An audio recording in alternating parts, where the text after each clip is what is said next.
सभी को ओम। मैं राजमाता अहिल्या योग केंद्र इंदौर से जुड़े हुए सभी साथी भाइयों का हृदय से नमन करता हूं और अभिनंदन करता हूं आज के इस क्लास में, आज की इस योग यात्रा में। साथियों, हम योग की कक्षा प्रारंभ करने के पहले आइए उस परम पिता परमेश्वर को याद करें जिन्होंने आज का ये दिन हमें प्रदान किया। उस परम पिता ईश्वर की कृपा से हम आज का दिन देखने में सक्षम हो पा रहे हैं। सबसे पहले हम 3 बार ओम का उच्चारण करते हैं।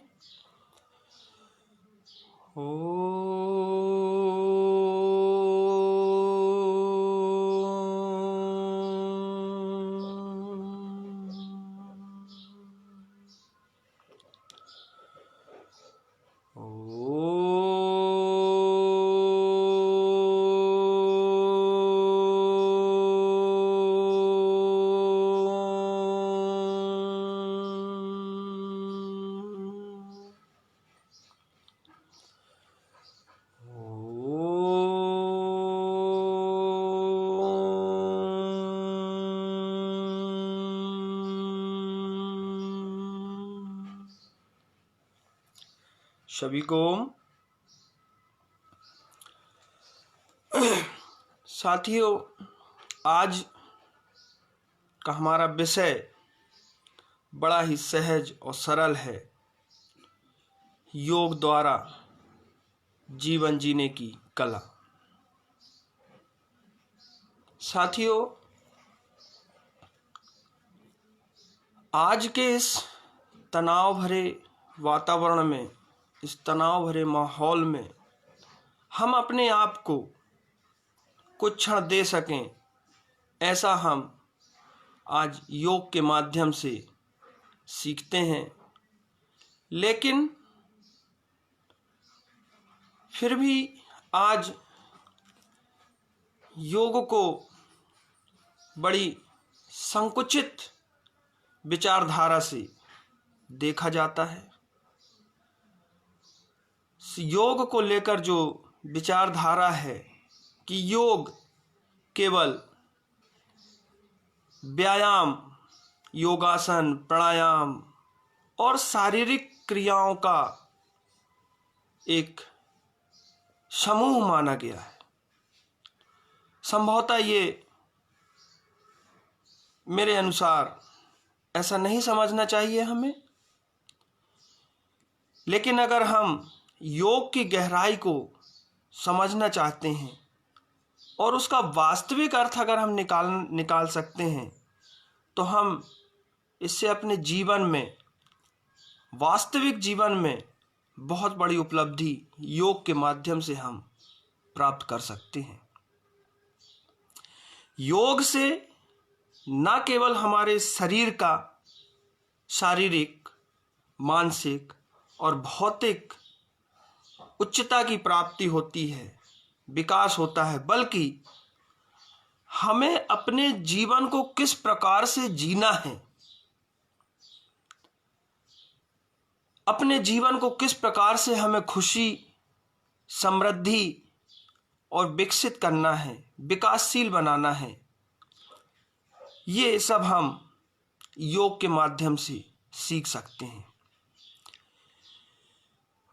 योग एक आध्यात्मिकता की चरम शिखर पर पहुंचने का, अपने आप को, अपने परिवार को, पूरे परिवार को खुश रखने का एक बहुत अच्छा माध्यम है। साथियों, हम एक छोटा सा उदाहरण मैं देना चाहूँगा। देखिए, जब हम सोचते हैं, हमारा मस्तिष्क क्या सोचता है? ये उसके ऊपर निर्भर करता है। योग, निरंतर योग करने से हमारे अंदर शारीरिक परिवर्तन तो होता ही है, साथ ही साथ जो आध्यात्मिक परिवर्तन होता है वो हमारे लिए महत्वपूर्ण है। यही आध्यात्मिक परिवर्तन है जिसके कारण हम अपने आप को, अपने परिवार को, अपने समाज को समृद्धशाली बना सकते हैं, खुशहाली दे सकते हैं। तो योग को ना केवल हम शारीरिक क्रिया समझें, बल्कि योग को आध्यात्मिकता से जोड़ते हुए उसको आत्मसात करें। एक छोटे से उदाहरण से मैं आपको बताना चाहूँगा, एक छोटे से उदाहरण के माध्यम से मैं समझाना चाहूँगा कि हमारा मन जैसा सोचता है वैसे ही हमारे हाव भाव प्रकट होते हैं। उदाहरण के लिए हम थोड़ी देर में मन में हमारे विचार आया या क्रोध आया, अब उस क्रोध को देखिए, जैसे ही हमारे मन में, हमारे मस्तिष्क में क्रोध आता है वैसे ही हमारी भौहें तन जाती हैं, हमारे रक्त का संचार बढ़ जाता है, हमारी मांसपेशियां खिंचने लगती हैं, शरीर में एकत्रित ऊर्जा अनावश्यक रूप से नष्ट होने लगती है। देखिए, क्रोध एक छोटा सा शब्द, और जब वो आया तो हमारी भौहें तन गईं, हमारे मन में, हमारी मांसपेशियों में खिंचाव आ गया, हमारे रक्त का संचार बढ़ गया और हमारे मानसिक तनाव के कारण, मानसिक तनाव इतना बढ़ गया उस क्रोध के कारण कि हम अपने आप में काबू नहीं कर पा रहे। और इस क्रोध के कारण हमारी छवि हमारे स्वयं में, अपने आप में, हमारे परिवार में, हमारे समाज में, हमारे आसपास के लोगों में वो क्रोध, उस क्रोध के कारण हमारी स्वयं की छवि धूमिल होने लगती है। हम अपने आप को लोगों से नजर मिलाने के काबिल नहीं समझते। हमेशा क्रोध करते रहने से शरीर की जो रोग प्रतिरोधक क्षमता है वो भी नष्ट होने लगती है। हमारा शरीर आसानी से रोगग्रस्त होने लगता है। जीवन में हमारे साथ कई ऐसी घटनाएं घटित होने लगती हैं, हम शारीरिक मानसिक रोगों से ग्रसित और आर्थिक रूप से भी कमजोर होने लगते हैं। देखिए, है तो क्रोध, लेकिन क्रोध का कितना दुर्व्यवहार हमारे ऊपर पड़ता है। हम शारीरिक, मानसिक और आर्थिक रूप से भी कमजोर होने लगते हैं, क्षीण होने लगते हैं। हम जो आहार लेते हैं वो आहार, उस आहार में जो सकारात्मकता होती है वह हमारे शरीर को प्राप्त नहीं होती।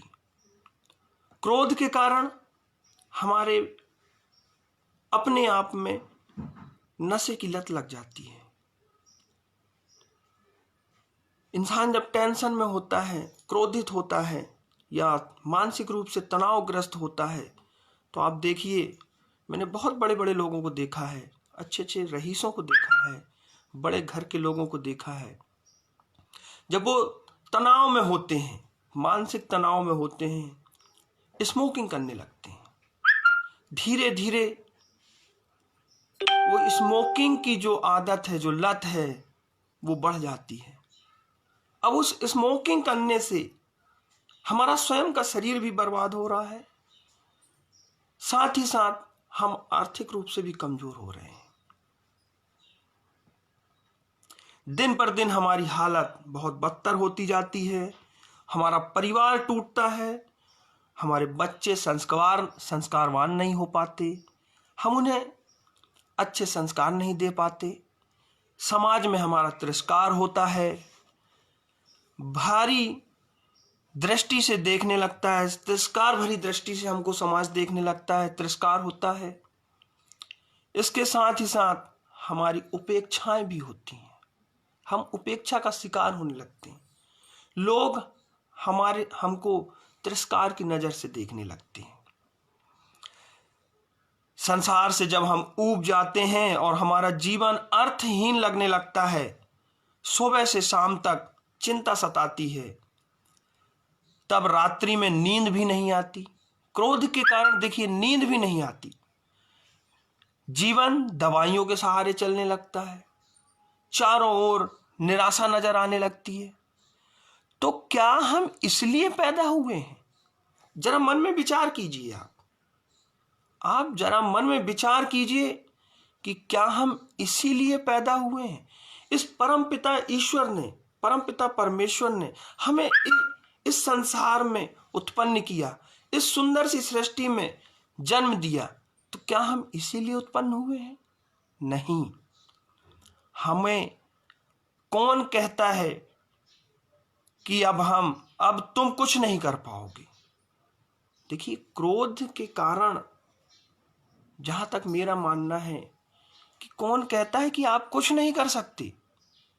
आप सब कुछ कर सकते हैं, लेकिन कब? जब आपके विचार अच्छे होंगे, आप क्रोध को त्याग देंगे, योग के माध्यम से आध्यात्मिकता की ओर बढ़ेंगे, आपके अंदर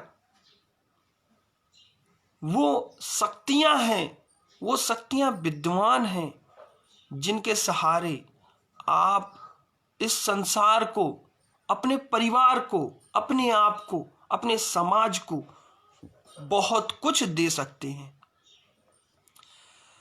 आज हम जैसा सोचते हैं वैसा ही हमारे साथ होता है। हम अनंत शक्तियों के पुंज हैं, हम अनंत शक्तियों के पुंज हैं। ऐसा मन में विचार कीजिए। हमारे साथ हमारी परम पूर्वजों का, हमारे जो पूर्वज हैं उनका आशीर्वाद हमारे साथ में है, वो आत्माएं हमारे साथ में हैं जो हमें इस अवगुण से दूर करने के लिए प्रेरित करती हैं। ऐसा मन में विचार कीजिए। आप जैसा विचार करेंगे वैसा ही आपका जीवन होगा, जैसा आहार करेंगे वैसा विहार होगा, जैसा विचार करेंगे वैसा ही आपका जीवन होगा। तो जो भी अवगुण आए हैं वो अवगुण हमारे साथ जन्म के साथ नहीं आए, ये सभी के सभी अवगुण हमने इसी संसार से प्राप्त किए हैं। तो इस संसार में जो ये अवगुण हैं उनको हमने जब प्राप्त कर लिया, तो क्या इस संसार में व्याप्त गुणों को हम क्यों नहीं प्राप्त कर सकते? हम प्राप्त कर सकते हैं, ऐसी हमारे अंदर शक्ति है। सभी के अंदर ये शक्ति विद्यमान है। हमारे अपने पूर्वजों का साथ हमारे साथ में है, और वो पूर्वज ही हैं जो हमें सतमार्ग पर ले जाने का मार्गदर्शन करते हैं। किसी न किसी माध्यम से वो पूर्वज हैं जो हमारे साथ जुड़े हुए हैं, जो आज हमें अपने सद्मार्ग की ओर ले जाते हैं। और निश्चित रूप से योग से अगर हम जुड़े हैं, आप जुड़े हैं, तो निश्चित रूप से मान लीजिए कि हमारे पूर्व जन्मों का ये पुण्य प्रताप ही है जो हम और आप आज योग के माध्यम से जुड़े हुए हैं।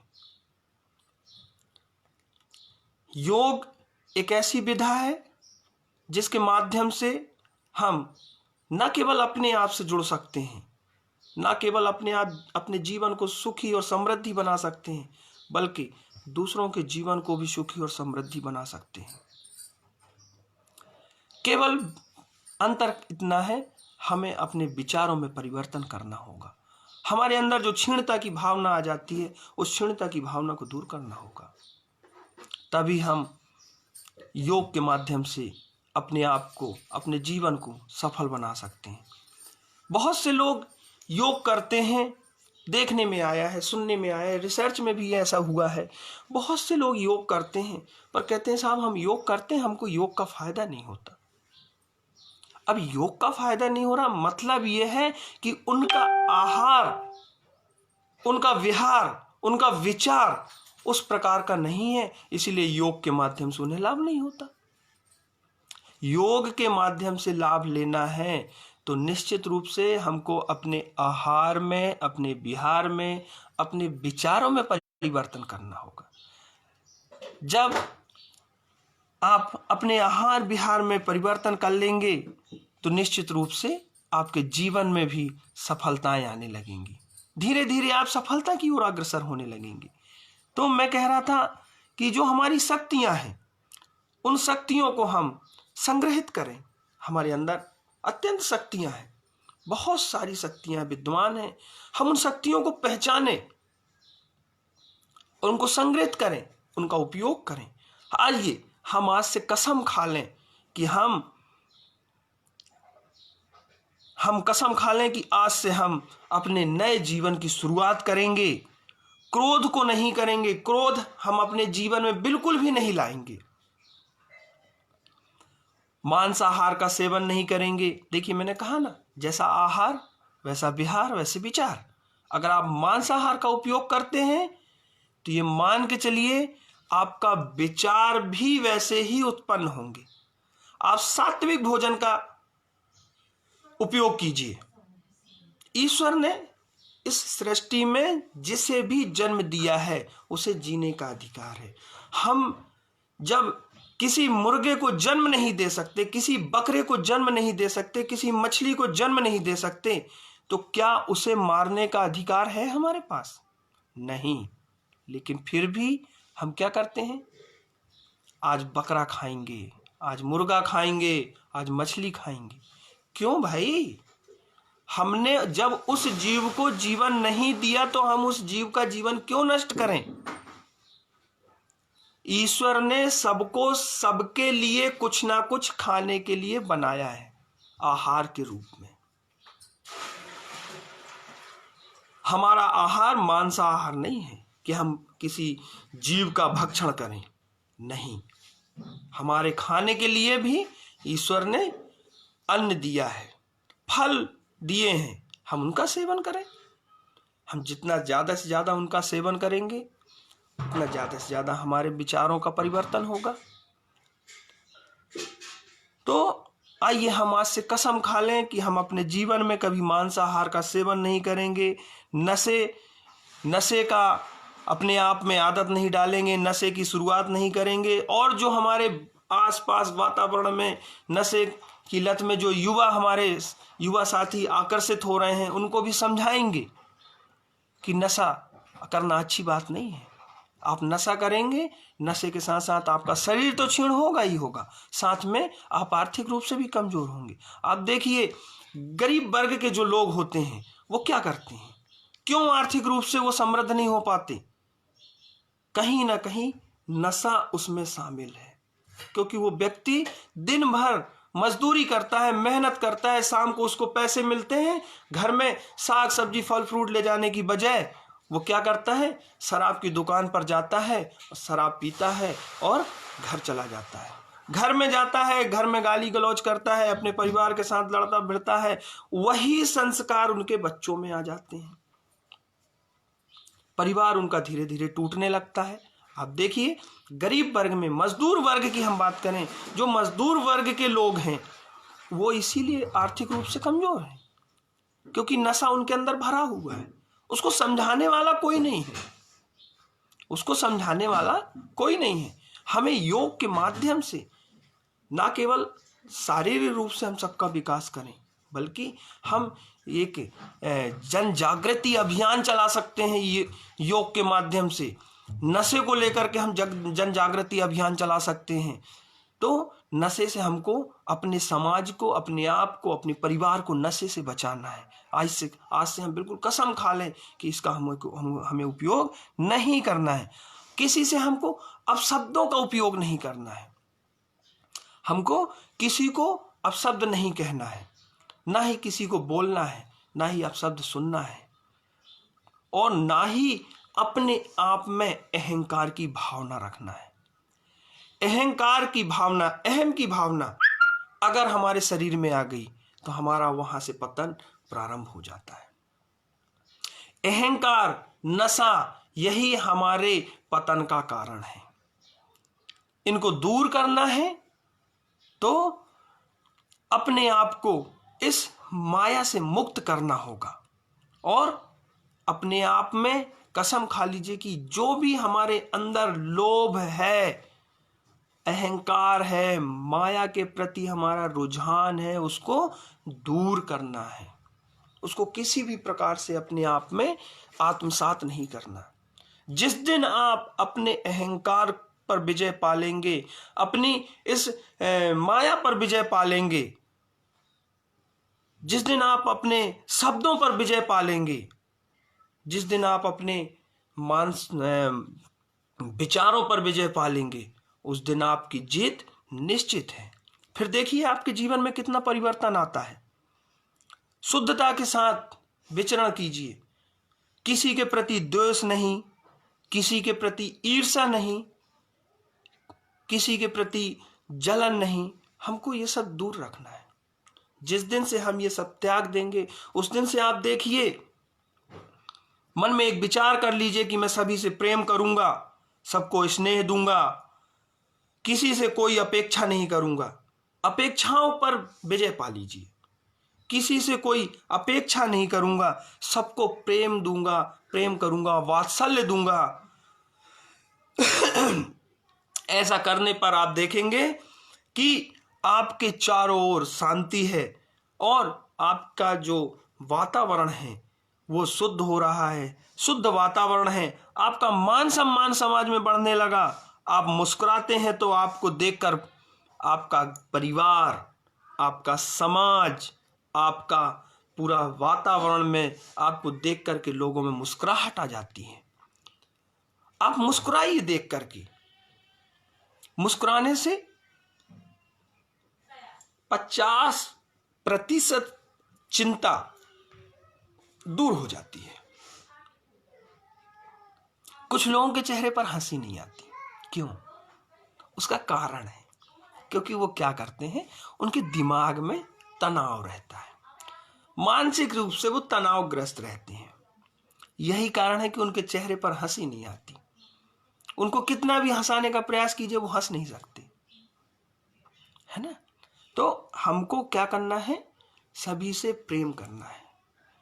योग हमको प्रेम करना सिखाता है, वात्सल्य करना सिखाता है, संस्कारवान बनाता है। हम उसको आत्मसात करें और साथ ही साथ जब ये सारी चीजें आपके अंदर आ जाएंगी तो आपका देखिए, आपके समाज में आपका मान सम्मान, आपकी मान प्रतिष्ठा कितनी बढ़ जाती है। आप जिस गली से गुजरेंगे, उस गली के लोग देख करके आपको नमन करेंगे, आपको प्रणाम करेंगे, आपका सम्मान देंगे और जिस सभा में आप पहुंच जाएंगे, उस सभा में आपका मान सम्मान होगा। मुस्कुराइए। ईश्वर ने हमें जीने के 4 दिन दिए हैं, तो उसे सुख शांति पूर्वक हम व्यतीत करें। क्यों अपने आप में अहंकार लाएं, है ना?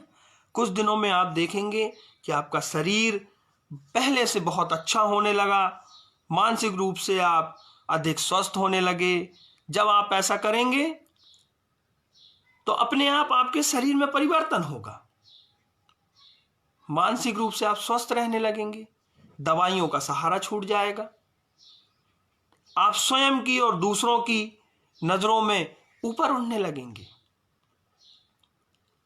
इंसान, मनुष्य सबसे पहले अपनी नजरों में गिरता है, उसके बाद दूसरों की नजरों में गिरता है। हम ऐसा कोई कृत्य ना करें जिसके कारण हम अपनी ही स्वयं की नजरों में गिर जाएं, अपने परिवार की नजरों में गिर जाएं, अपनी पत्नी की नजर में गिर जाएं, अपने बच्चों की नजरों में गिर जाएं, अपने माता पिता की नजरों में गिर जाएं। ऐसा कोई कृत्य ना करें हम। एक छोटा सा उदाहरण देने का हमारा केवल उद्देश्य ये था कि इतना ही है कि हम जैसा सोचते हैं, हमारे शरीर में वैसे ही रासायनिक तत्वों का निर्माण होने लगता है। हमारी सोच अच्छी होगी तो हमारे रसायन तत्वों का निर्माण होगा जो अमृत तुल्य होंगे।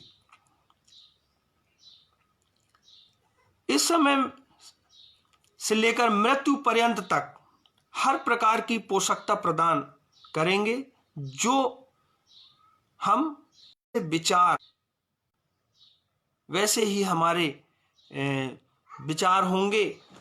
अब देखिए, रासायनिक तत्वों का जो प्रभाव आप योग करते हैं, आपके पास कोई मधुमेह से ग्रसित कोई व्यक्ति आया, आपने उसको योग कराया, है ना, लेकिन उस व्यक्ति के अंदर सकारात्मक विचार नहीं है, उस व्यक्ति के अंदर सकारात्मक विचार नहीं है, तो उसके अंदर जो रासायनिक तत्व, जिन रासायनिक तत्वों का उत्सर्जन उसका शरीर करता है, वो रासायनिक तत्व उस व्यक्ति के अंदर उत्पन्न नहीं हो रहे। अब वो कहता है साहब हम इतने दिनों से योग कर रहे हैं और अभी तक हमारे मधुमेह में नियंत्रण नहीं हुआ। अरे भैया, कहाँ से नियंत्रण होगा? जब तक आप अपने विचारों पर तो नियंत्रण कीजिए, अपनी मानसिक तनाव को दूर कीजिए, अपने चेहरे पर मुस्कुराहट लाइए, अहंकार को त्यागिए, क्रोध को त्यागिए, उसके बाद देखिए आपके शरीर में क्या परिवर्तन आते हैं।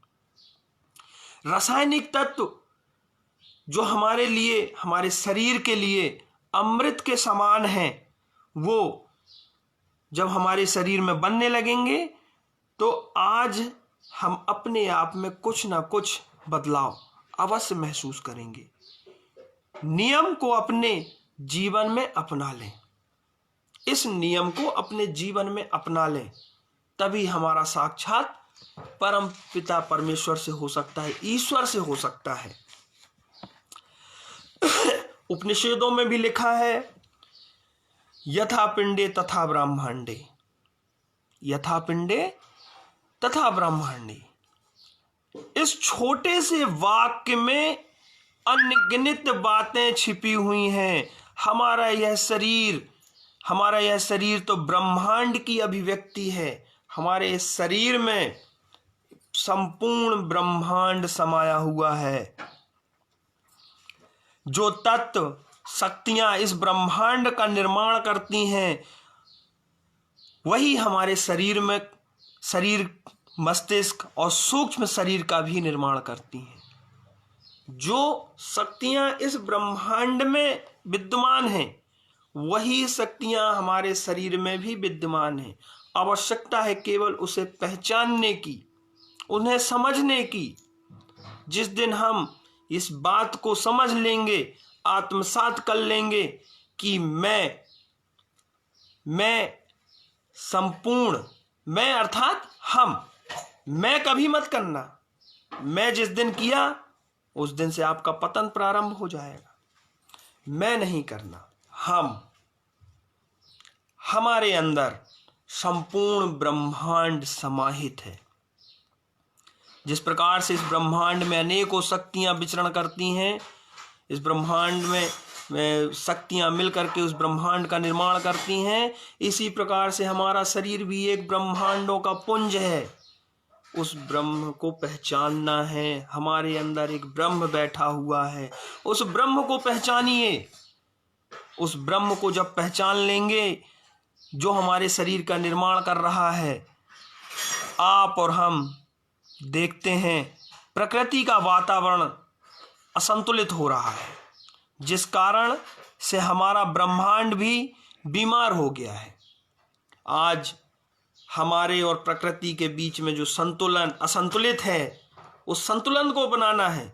जब वो संतुलन बन जाएगा तो जहाँ तहाँ देखिए, जिसके कारण से हमारा ब्रह्मांड बीमार है या असंतुलित है, जहाँ तहाँ प्राकृतिक विपदाएं दिखाई दे रही हैं, इस प्रकार यदि हमारा खान पान, रहन सहन भी असंतुलित होगा, उसमें संतुलन नहीं होगा, तो हमारा शरीर, मस्तिष्क भी रोग युक्त हो जाएगा।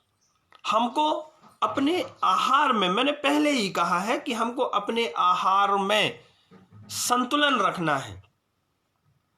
हमें ईश्वर ने इस संसार में इसलिए नहीं भेजा कि हम किसी का भक्षण करें। नहीं, हमें किसी को मारने का हक नहीं है। ईश्वर ने किसी को मारने का हक नहीं दिया कि आप किसी को मारें। जितना जीने का अधिकार आपको है उतना जीने का अधिकार ईश्वर ने अन्य अमुक प्राणियों को भी दिया हुआ है। इस सृष्टि में मनुष्य ही एक ऐसा जीव प्राणी है जो अपनी हर एक अभिव्यक्ति को व्यक्त कर सकता है, लेकिन दूसरे जो प्राणी हैं वो अपनी अभिव्यक्ति को व्यक्त नहीं कर सकते। व्यक्त करते हैं पर एक सामान्य मनुष्य उस अभिव्यक्ति को नहीं समझ सकता।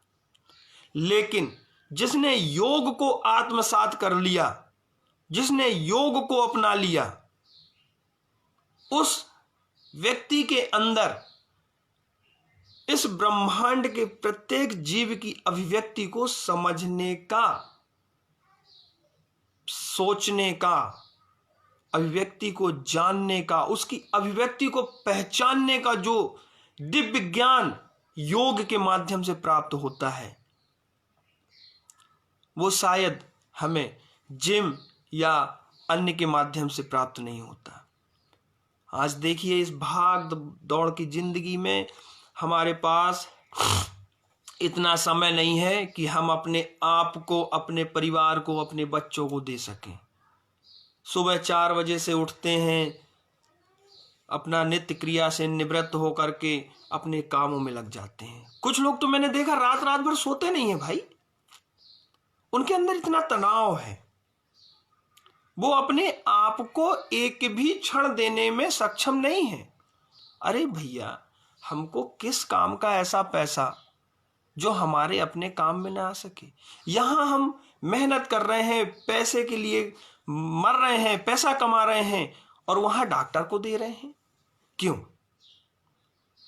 अरे डॉक्टर के देने के लिए हमने पैसा कमाया है क्या? या डॉक्टर को देने के लिए हम मेहनत कर रहे हैं? नहीं, हमको उसका उपयोग अपने परिवार के लिए करना है, अपने आप के लिए करना है, अपने संसार के लिए करना है। तो सबसे पहले हमको अपने आप से, अपने मन से, अपने मस्तिष्क से तनाव को अलग करना होगा, क्रोध को अलग करना होगा। और इन सब पर हम अलग कब कर सकते हैं, इन सब पर हम विजय कब पा सकते हैं? जब हम अपने विचारों पर विजय प्राप्त कर लें। इन पर विजय प्राप्त करने का माध्यम क्या है? योग। बहुत छोटा सा शब्द है योग। योग का मतलब ही होता है आपस में जुड़ना। हम जब तक अपने आप से नहीं जुड़ेंगे, अपने आप को नहीं देखेंगे, अपने आप का साक्षात्कार नहीं करेंगे, तब तक हम किसी से नहीं जुड़ सकते। वो एक दिखावा मात्र है कि मैं अपने बच्चे को बहुत चाहता हूं, मैं अपनी पत्नी को बहुत चाहता हूं, मैं अपने परिवार को बहुत चाहता हूं। वो केवल एक दिखावा है। तो सबसे पहले हमको अपने आप को आत्मसात करना है। अपने आप को पहचानिए।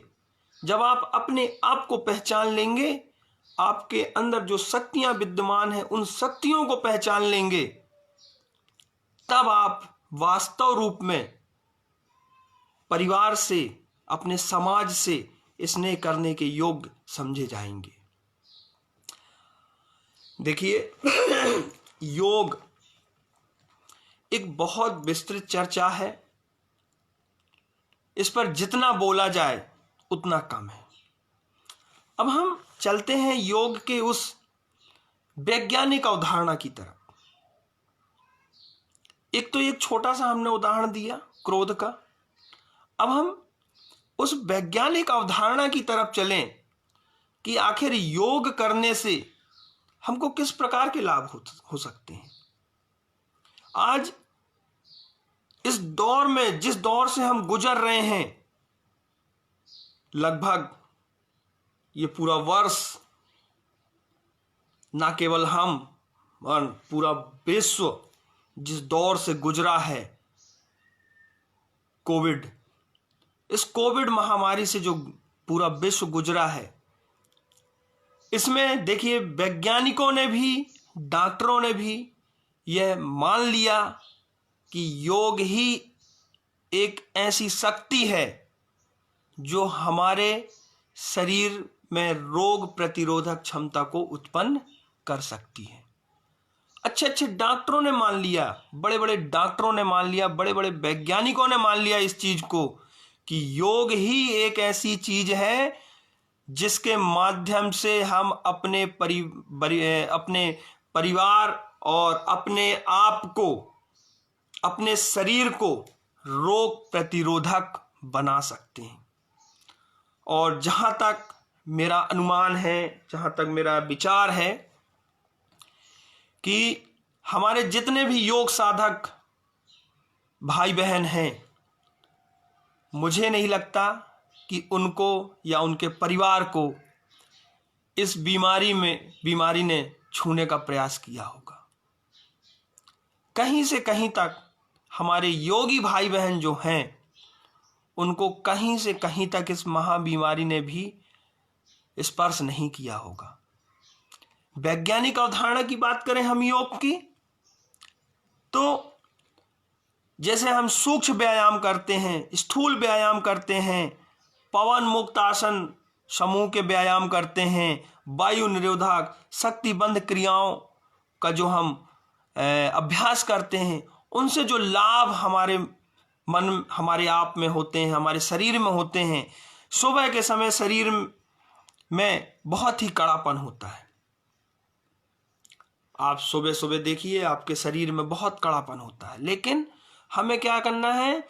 सुबह सुबह सूक्ष्म व्यायाम कीजिए, आप स्थूल व्यायाम कीजिए, पवन मुक्तासन समूह के जो आसन है उनको कीजिए।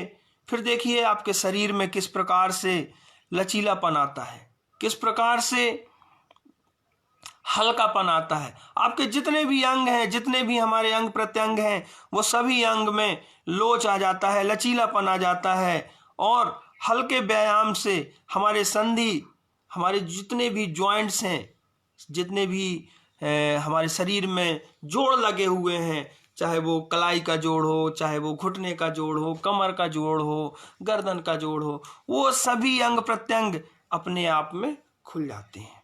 सूक्ष्म व्यायाम जब हम करते हैं, स्थूल व्यायाम जब हम करते हैं, हमारे शरीर की सभी अंग प्रत्यंगों का पूरी तरह से उनका अभ्यास हो जाता है। उनके अंदर उनके जो कड़कपन है, उनमें जो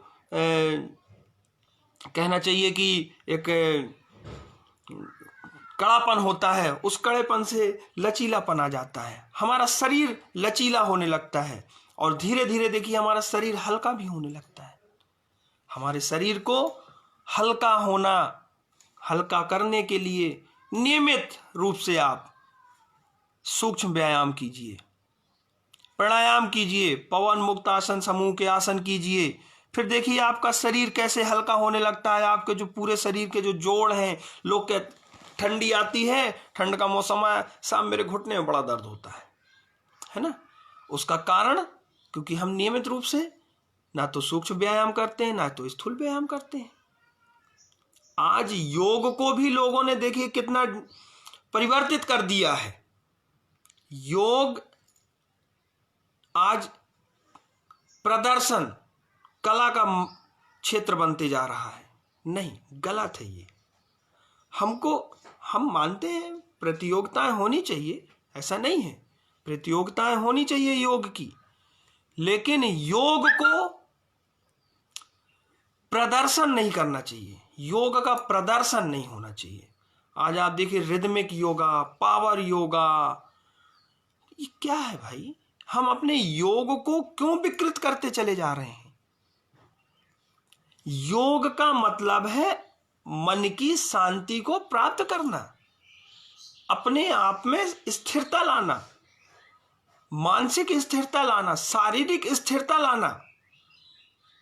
पर आज जिस तरह का योग केंद्रों में सिखाया जा रहा है या योग शालाओं में सिखाया जाता है, उस योग में कहीं से कहीं तक शरीर में स्थिरता आती ही नहीं है। क्यों भैया? हमको योग करना है, लेकिन अपने आप में उसको आत्मसात करना है, मन में शांति लाना है, शारीरिक स्थिरता लाना है। योग में अष्टांग योग की हम बात करते हैं। आसन, स्थिरम सुखम आसनम। महर्षि पतंजलि ने अष्टांग योग का वर्णन किया है। उन अष्टांग योग में एक अंग है आसन। आसन की परिभाषा है स्थिरम सुखम आसनम। जिस स्थिति में हमारे शरीर को सुख की अनुभूति हो, आनंद की प्राप्ति हो, वही आसन है। अब ये समझ लीजिए कि कितनी सरल शब्दों में महर्षि पतंजलि ने योग की आसन की परिभाषा दी है। स्थिरम सुखम आसनम। बड़े छोटे से शब्दों में महर्षि पतंजलि ने कह दिया कि जिस स्थिति में बैठने से आपके शरीर को सुख की प्राप्ति हो, सुख की अनुभूति हो, वही आसन है। तो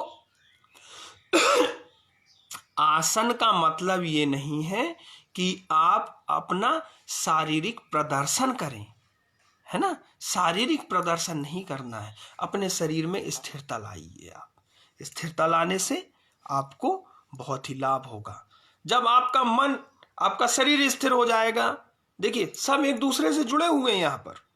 आपका शरीर स्थिर हो जाएगा, आपका मन भी स्थिर होने लगेगा। जब आप शरीर पर स्थिरता लाएंगे, शरीर आपका स्थिर होगा, आपका श्वास प्रश्वास पर नियंत्रण होगा।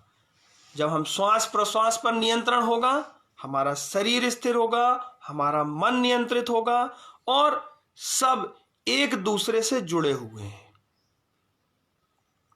प्राणायाम कीजिए आप। जब आप प्राणायाम करते हैं तो आप देखिए श्वास पर नियंत्रण करते हैं।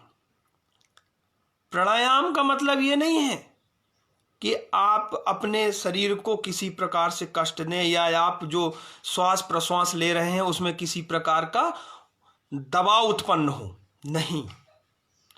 प्राणायाम से तात्पर्य आपके श्वास प्रश्वास की गति को नियंत्रित करना है। प्राणायाम करने से आपका श्वास प्रश्वास नियंत्रित होता है।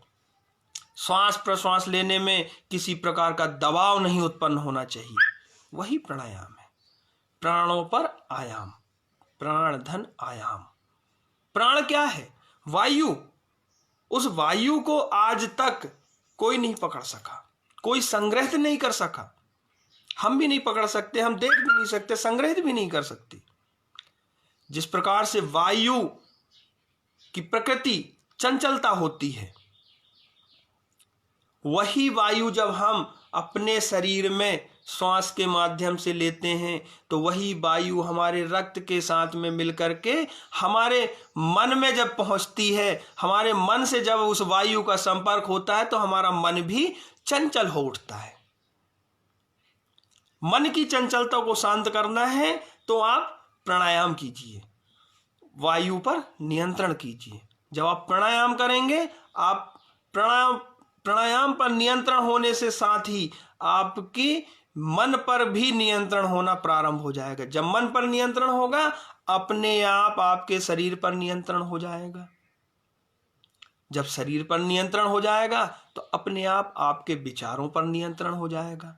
जब विचारों पर नियंत्रण हो जाएगा तो अपने आप आपको शारीरिक रूप से आप देखेंगे कि आपका शरीर हल्का हो गया, आपका मन प्रफुल्लित हो गया, आप हंसमुख हो गए, अपने परिवार को आप एक खुशी आनंद प्रदान करने लगे। तो योग के माध्यम से ही हम ये सारी क्रियाएं कर सकते हैं।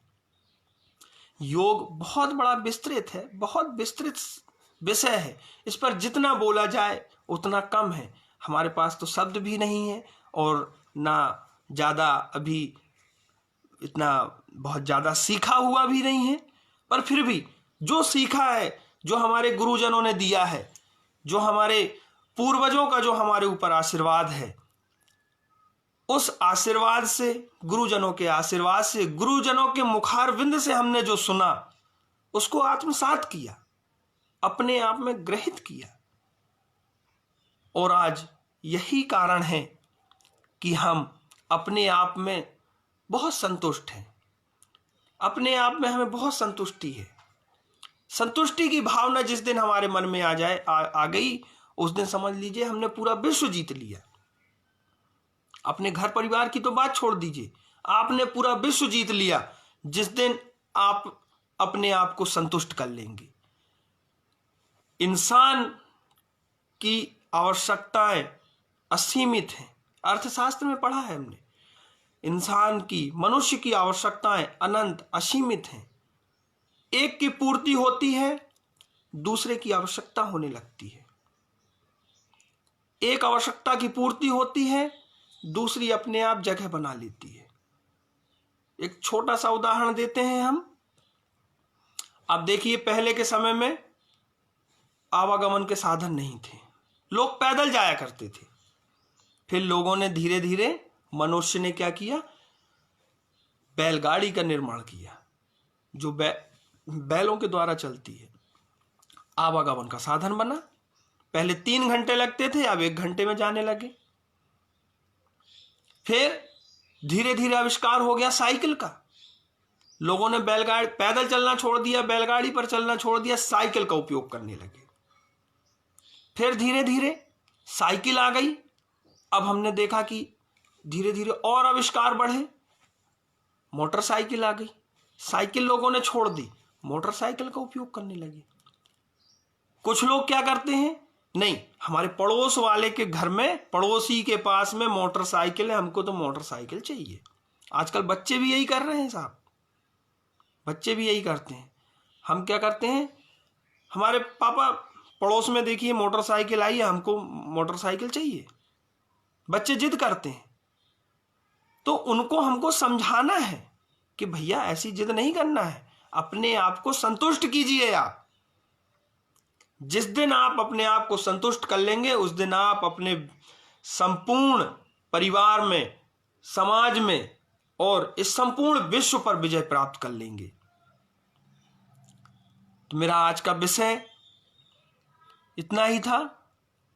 योग के माध्यम से हम अपने जीवन को किस प्रकार से समृद्धशाली बना सकते हैं, किस प्रकार से खुशहाल बना सकते हैं, इसके लिए मैं, देखिए, हम आज यहाँ बैठे हुए हैं, कोई इंदौर में बैठा हुआ है, कोई भोपाल में बैठा हुआ है, कोई कहीं बैठा हुआ है, लोग मुझे सुन रहे हैं। मैं लोगों को यहाँ से उनके विचारों को देख पा रहा हूँ, सुन पा रहा हूँ। यहाँ से जो टेक्नोलॉजी के माध्यम से जो उनके विचार अभिव्यक्त हो रहे हैं, मैं उनको देख पा रहा हूँ, पढ़ पा रहा हूँ। तो योग ही है जिसके पुण्य प्रताप से आज हमारा और आपका मिलना हुआ। मैं आभार व्यक्त करता हूँ राजमाता अहिल्या योग केंद्र इंदौर के सभी योगी भाई बहनों का, जिन्होंने मुझे इस लायक समझा कि आज इस लाइव के माध्यम से न जाने मुझे कौन कौन लोग सुन रहे होंगे, कौन कौन लोग देख रहे होंगे। शायद ये मेरा पुण्य प्रताप है जो मैं योग से जुड़ा, और योग के कारण ही मैं आज आप लोगों के सामने हूँ। हो सकता है योग की विधा में मैं नहीं आता तो आज आप लोगों से संपर्क भी नहीं हो पाता। तो निश्चित रूप से ये कहीं ना कहीं हमारे पूर्व जन्मों का पुण्य प्रताप है, हमारे बुजुर्गों का, हमारे पूर्वजों का ये आशीर्वाद है जो योग के माध्यम से हम और आप मिल रहे हैं। मैं आभारी हूँ उन सभी योगी भाई बहनों का जिन्होंने मुझे सुना, अपना आशीर्वाद प्रदान किया, और राजमाता अहिल्या योग केंद्र इंदौर के सभी योगी भाई बहनों का मैं आभारी हूँ जिन्होंने मुझे इस लायक समझा, एक अवसर प्रदान किया। मैं धन्यवाद ज्ञापित करता हूँ समस्त पूरी टीम को, सभी लोगों को, सभी का आभारी हूँ मैं। और एक बार पुनः सबको हरिओम। आइए 3 बार ओम का उच्चारण करते हैं और उसके बाद हम अपनी आज के इस व्याख्यान कक्ष का समाप्ति करते हैं।